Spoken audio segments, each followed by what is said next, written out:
Hoje é dia 6 de outubro, é o dia de São Bruno, um exemplo de cristão a todos nós. Hoje, lembramos do santo que se tornou o fundador da Ordem dos Cartuchos, com seus 6 companheiros. Essa ordem é considerada a mais rígida de todas as ordens da Igreja, pelo exercício do silêncio, pelo exercício da solidão, também pelos jejuns, penitências e orações, e que atravessou a história sem reformas e perdura até hoje na mesma radicalidade.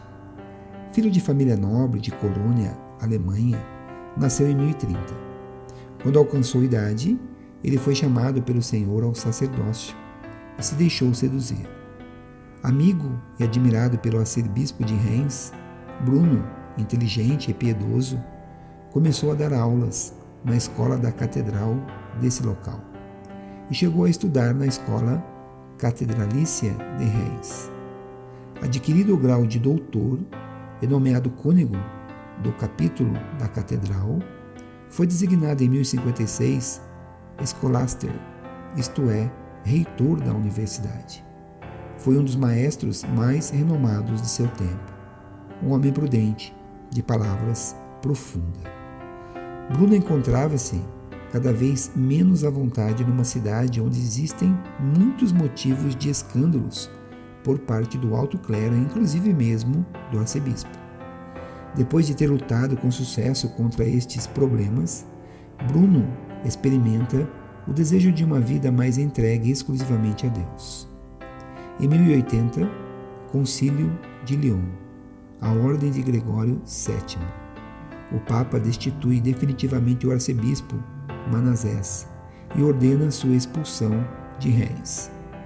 Ao voltar para sua cidade, Bruno recebe o convite para o arcebispado, mas recusa o cargo.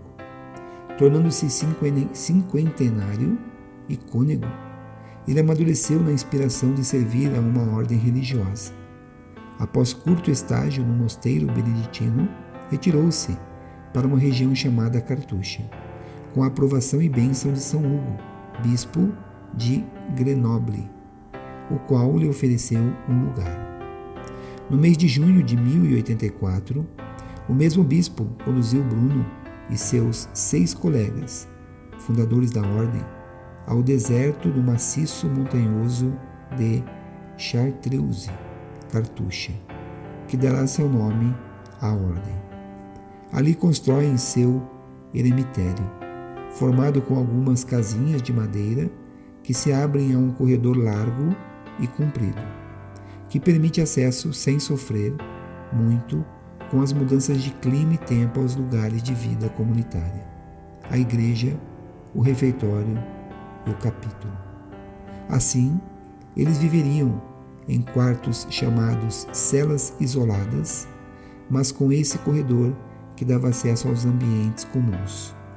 São Hugo os levou para esse local por conta de um sonho que ele teve. Nesse sonho apareciam-lhe 7 estrelas que caíam aos seus pés, para logo em seguida levantarem-se e desaparecerem no deserto montanhoso. Após esse sonho, o bispo recebeu a visita de Bruno, que estava acompanhado por seus 6 companheiros monges. Ao ver os 7 homens, o bispo Hugo reconheceu imediatamente neles as 7 estrelas do sonho e concedeu-lhes as terras. Nelas, São Bruno iniciou a ordem gloriosa da Cartucha, com o coração abrasado de amor por Jesus e pelo reino de Deus. Com os monges companheiros, observava-se o absoluto silêncio, a fim de aprofundamento na oração e meditação das coisas divinas, nos ofícios litúrgicos comunitários, na obediência aos superiores, nos trabalhos agrícolas, na transcrição de manuscritos e livros piedosos. O lema da ordem é: a cruz permanece intacta enquanto o mundo dá sua órbita. O que nos faz perceber que tudo passa nessa vida, menos a salvação de Cristo na cruz. O mundo gira, mas a cruz permanece. Quando um dos discípulos de São Bruno tornou-se Papa Urbano II, em 1088, logo o chamou para assessor e conselheiro em 1090. Além disso, quis-lhe fazer arcebispo, porém o santo recusou novamente. Um ano depois pediu com insistência ao sumo pontífice e conseguiu voltar à vida religiosa, quando, juntamente com amigos de Roma, fundou no sul da Itália o mosteiro de Santa Maria da Torre, nos bosques da Calábria. Lá veio a falecer no dia 6 de outubro de 1101, tendo suas últimas palavras uma profissão de fé eucarística. Eu creio nos santos sacramentos da Igreja Católica. Em particular, creio que o pão e o vinho consagrados na Santa Missa são o corpo e sangue verdadeiros de Jesus Cristo. O corpo foi enterrado no cemitério de Nossa Senhora da Torre e foi encontrado incorrupto em 1515. Em 1514, Leão X autorizou aos cartuchos o culto do fundador.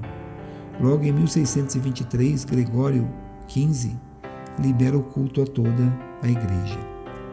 O pensamento da morte e do inferno levou-o a fugir da glória e dos homens, mas a glória e os homens o seguiu mesmo depois da morte. Os seus discípulos espalharam-se pelo mundo inteiro, apregoando a santidade do Mestre e a glória do escudo das 7 estrelas. Ásperas penitências, prolongadas vigílias, silêncio perpétuo com os homens e a conversão incessante com Deus. À porta da cela dos cartuchos morrem os rumores do mundo e começa a limiar do céu. Um depoimento de um de seus irmãos da Calábria, por muitos motivos merece Bruno ser louvado, mas sobretudo por um. Foi um homem de caráter sempre igual, estável, de rosto sempre alegre e a palavra modesta. Juntava a autoridade de um pai à ternura de uma mãe. Ante ninguém fez ostentação de grandeza, senão que se mostrou sempre manso como um cordeiro. Foi nesta vida o verdadeiro israelita. Tocamos aqui, ao que parece, um ponto essencial na atitude espiritual de nosso santo: alegria, ação de graças. A carta aos monges da Cartucha extravasava estes sentimentos. Alegrai-vos, pois, meus caríssimos irmãos, por vossa ditosa sorte e pela liberal mão da graça de Deus para com vocês. Alegrai-vos por ter atingido o repouso calmo e seguro do mais resguardado porto, que não se concedeu a outros muitos pese a seus desejos e esforços.